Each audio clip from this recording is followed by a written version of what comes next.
अस्सलाम वालेकुम स्टूडेंट्स, ये आज की फोर्थ वीडियो है जिसमें आपको पेपर अटेम्प्ट करने का तरीका जो है वो थोड़ा बता रही हूँ। जो बहुत सारे स्टूडेंट्स मिस्टेक्स करते हैं, आज हमने उसको देखना है कि कैसे हम अपने पेपर को इतना अच्छा प्यारा बनाएं कि जब एग्जामिनर उसको पढ़े तो उसको किसी भी किस्म की कन्फ्यूजन ना हो और समझ आ जाए कि आप एक बहुत अच्छे स्टूडेंट, आपने खूब मेहनत से पढ़ा है और आप अच्छे नंबर्स हासिल करने में कामयाब हो जाए।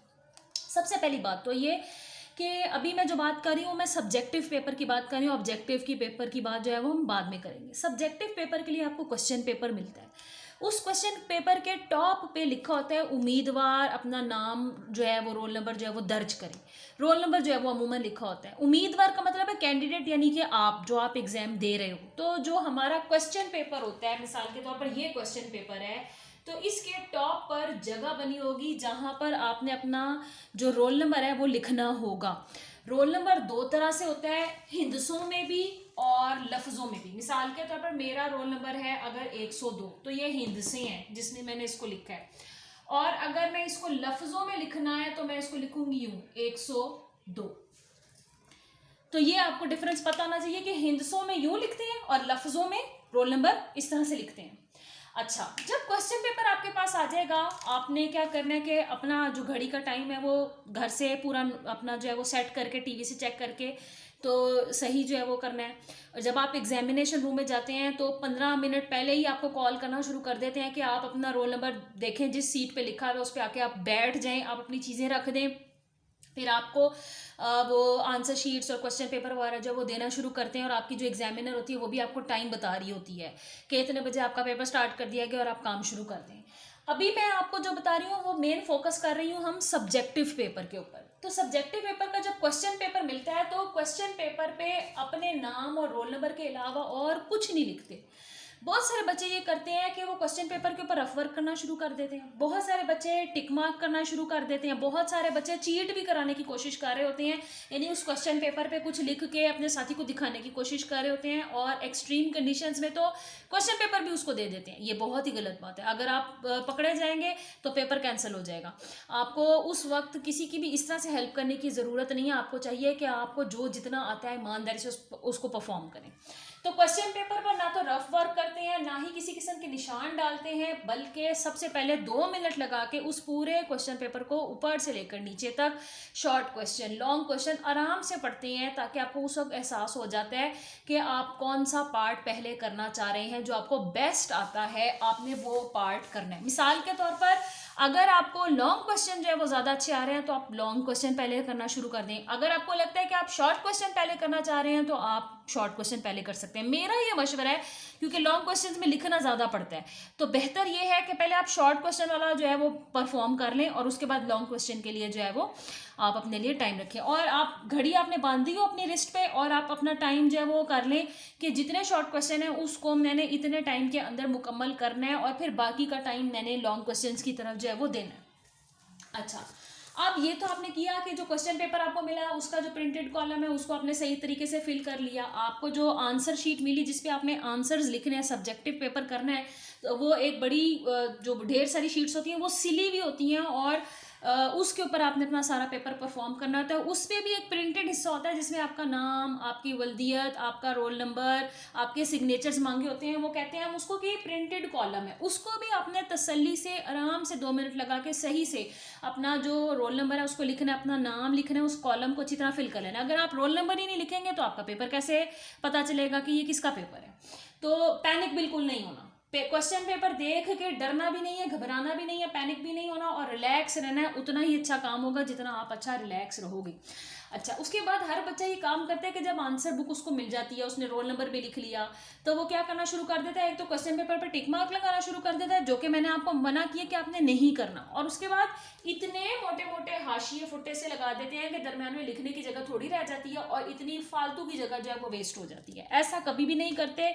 हाशिए से कभी भी टीचर ज़्यादा नंबर नहीं देगा, बल्कि आपने जितना अच्छा टू द पॉइंट लिखा होगा, जितना उसको अच्छे तरीके से प्रेजेंट किया होगा अपने आंसर को, उतने ही अच्छे नंबर भी मिलेंगे।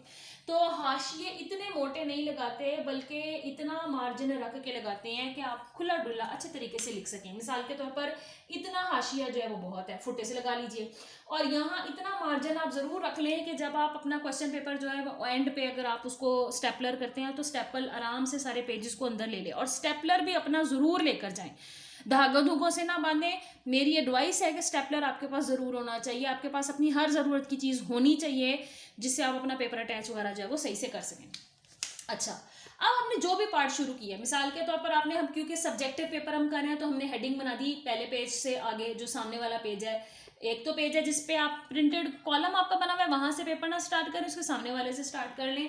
सब्जेक्टिव की हेडिंग दी आपने, मैं शॉर्ट क्वेश्चन करने लगी हूँ, मैंने शॉर्ट क्वेश्चन की अगली लाइन में हेडिंग दी और उसमें मेरा जो भी पार्ट है मैं वो करने लगी हूँ, तो मैंने उस पार्ट की हेडिंग दे दी 1 2 3 जो भी मैं करना चाह रही हूँ। तो इस तरह से मैंने जनाब स्टार्ट कर दिया। और मैं क्या करूँगी अब कि मैं लिखूँगी क्वेश्चन नंबर जो क्वेश्चन पेपर पे है। मिसाल के तौर पर सवाल है what is fluid mosaic model, और क्वेश्चन पेपर पर इसका नंबर है 2, तो मैं 2 ही लिखूंगी। मैंने उसको अपना नंबर वहाँ पर असाइन नहीं करना, मैंने अपने पास से उस पर नंबर नहीं देने, बल्कि मैंने वो क्वेश्चन पेपर जो है उसको अच्छी तरह पढ़ना है और उस पर जो क्वेश्चन नंबर दिया है वो लिखना है। तो अगर मेरे पास टाइम भी है, मुझे लगता है कि मैं मैनेज कर लूँगी, तो मैं सवाल भी लिख सकती हूँ। मिसाल के तौर पर मैं लिख रही हूँ what is fluid mosaic model, ये एक लाइन में मैंने लिखा, आगे मैंने अगली लाइन में लिखा आंसर और उसका आंसर लिखना शुरू कर दें। हर जो शॉर्ट क्वेश्चन है उसको, क्योंकि 2 नंबर का होता है तो छोटा ही उसका जवाब चाहिए होता है। फिर भी अगर आपको लगे कि इसमें मुझे कुछ भूल रहा है, मैं कुछ मिस कर रही हूँ, तो हर शॉर्ट क्वेश्चन करने के बाद आप एक लाइन छोड़ दें, ताकि अगर आपको कोई चीज़ बाद में याद आ जाती है या अभी आपको भूल गई है परेशानी में, तो आप उसको बाद में लिख सकें। हर शॉर्ट क्वेश्चन को करने के बाद एक लाइन छोड़ दें। मिसाल के तौर पर मैंने यहाँ पहला शॉर्ट क्वेश्चन किया और यहाँ तक फिनिश कर दिया उसको, तो मैं एक अगली लाइन ये छोड़ रही हूँ ताकि अगर मुझे कुछ बाद में याद आ जाता है तो मैं लिख सकूँ। फिर मैंने ज़रा सी छोटी सी लाइन लगाई और मैंने अगला क्वेश्चन जो मैंने करना है वो मैंने करना शुरू कर दिया। अच्छा, उसके बाद क्योंकि बायो का पेपर है तो उसमें डायग्राम्स आती हैं, बहुत सारी बनानी होती हैं। डायग्राम एग्जामिनर कहे एग्जामिनर ना कहे, वो आपने बनानी ही बनानी है, और डायग्राम हमेशा पेज के सेंटर में बनाते हैं। डायग्राम इतनी बड़ी होनी चाहिए कि आराम से उसके सारे पार्ट्स नजर आ जाए, इतनी छोटी भी नहीं होनी चाहिए कि उसके अंदर के पार्ट्स कुछ नजर ना आए। और उसको लेबल करना भी, मिसाल के तौर पर यहाँ मैंने अमीबा बनाया है तो साइटोप्लाज्म में लिख रही हूँ, मैं न्यूक्लियस लिख रही हूँ, मैं राइबोसोम लिख रही हूँ, मैं कुछ लेबल यहाँ कर दूंगी, कुछ लेबल मैं यहाँ कर दूंगी, और जो चीज़ मैं ड्रॉ करूंगी उसके नीचे लाइन लगा के मैं उसका नाम लिखूंगी कि ये अमीबा है, ये हार्ट है, या ये कुछ भी है। तो डायग्राम बनाना बहुत ज़रूरी है। जैसे आपने थोड़ा सा सवाल लिख लिया और उसके आगे डायग्राम आनी बनती है, तो डायग्राम आपने ऐसे सेंटर में ज़रा करके अच्छी सी बनानी है। बाज़ बच्चियाँ पेंसिल से पहले बनाना शुरू करती हैं, फिर उसमें मार्कर फेरती रहती हैं या पेन फेरती रहती हैं। मेरी एडवाइस है कि अगर आपको डायग्राम अच्छे तरीके से आती है तो आप पहली ही बार में उसको आराम से रिलैक्स होकर फ्री हैंड के साथ, फ्री हैंड आराम से बॉल पॉइंट से या पेन से ही बनाएं, क्योंकि पेंसिल जो है वो फिर आप मिटाते रहोगे, फिर उस पर फेरते रहोगे, टाइम वेस्ट होगा। अगर आपको अच्छी तरह डायग्राम नहीं याद हो तो फिर आप चलें उसको पेंसिल से बना लें और बाद में उसको पेन से जो है वो कर सकते हैं। अच्छा, उसके बाद जो पार्ट्स होते हैं, आप में से बहुत सारे स्टूडेंट्स के जब मैंने पेपर भी चेक किए थे तो मैंने देखा था कि एक पार्ट कहीं किया हुआ था, एक पार्ट कहीं और किया हुआ था। याद रखें कि ऐसे कन्फ्यूजन क्रिएट ना करें। कोशिश ये करें कि जो शॉर्ट क्वेश्चन जो है वो आप कर रहे हो तो वो आपने ऊपर से नीचे तक सारे कर लिए, पहला सेक्शन आपका मुकम्मल हो गया, तो आप अगला लेबल कर दें कि जी अभी सेक्शन 2 है।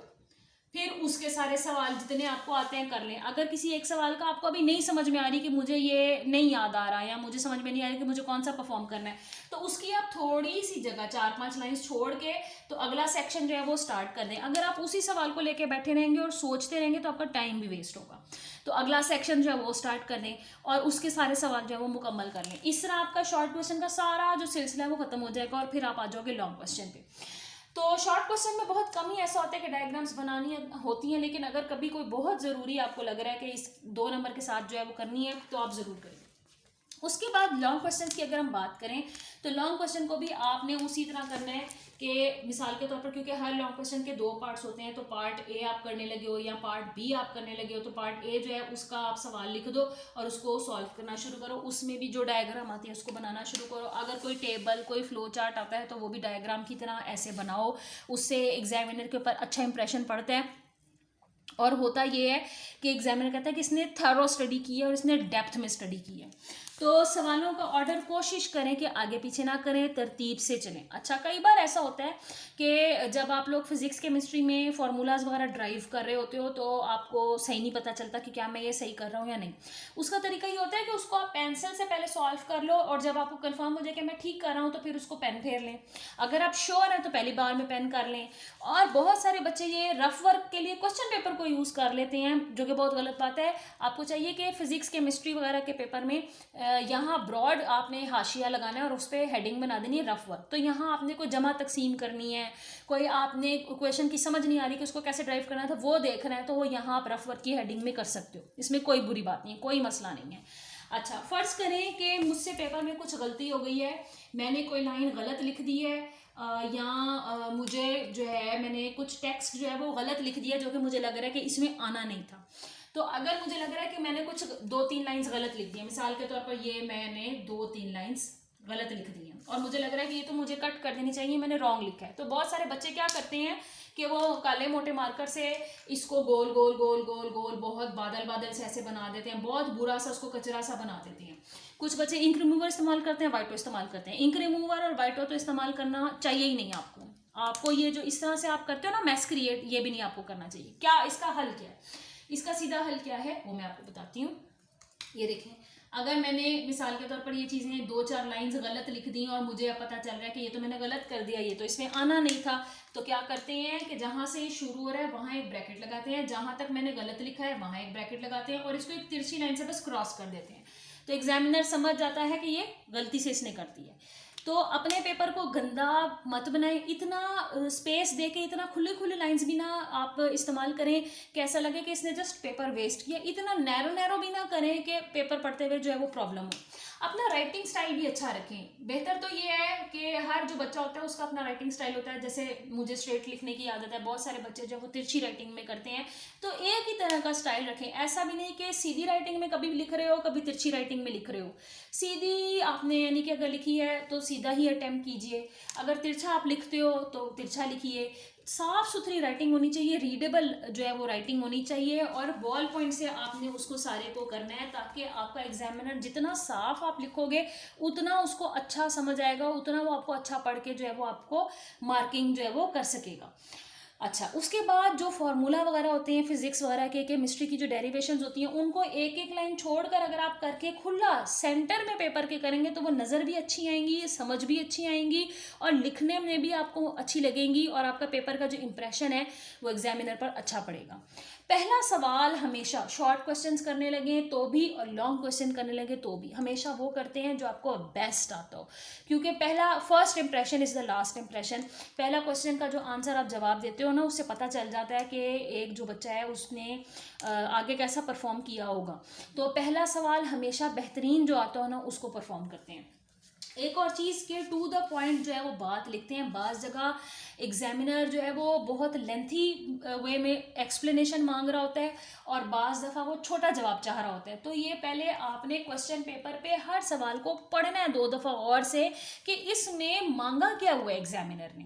फिर बहुत सारी जो हमारे क्वेश्चन होते हैं उसमें डेफिनेशंस आती हैं, तो आप डेफिनेशन की हेडिंग बना दीजिए, और उसमें एग्जामिनर बाज़ दफ़ा आपको मांगेगा भी नहीं कि एग्जाम्पल लिखो, वो मांगे या ना मांगे आपने अगर वहाँ एग्जाम्पल बनती है तो वहाँ ज़रूर लिखनी है। मिसाल के तौर पर जी पैरासाइट की डेफिनेशन आ जाती है पेपर में, तो हम कहेंगे कि जी डेफिनेशन की हेडिंग में मैं लिखूंगी parasite is the organism which lives in or the body of any other organism which is called as host.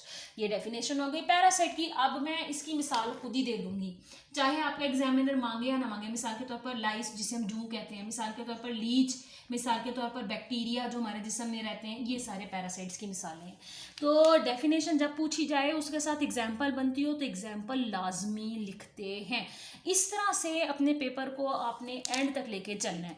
याद रखें एग्ज़ाम देने के दौरान पैनिक मत हो, परेशान मत हो। जितना परेशान होंगे उतना सबक भूल जाएगा, जितना रिलैक्स मेंटली रहेंगे उतना सबक याद रहेगा, उतना पेपर को अच्छे तरीके से करना याद रहेगा, और पेपर को अच्छा करना आपकी काबिलियत है और वो आपने अच्छे तरीके से इसको करना है। इस वीडियो के साथ मैं आपका ये जो सारा सेक्शन है ख़त्म करती हूँ, और अगली आने वाली वीडियो में आपको मैं मज़ीद ट्रेनिंग दूंगी आपके एग्ज़ाम्स के हवाले से।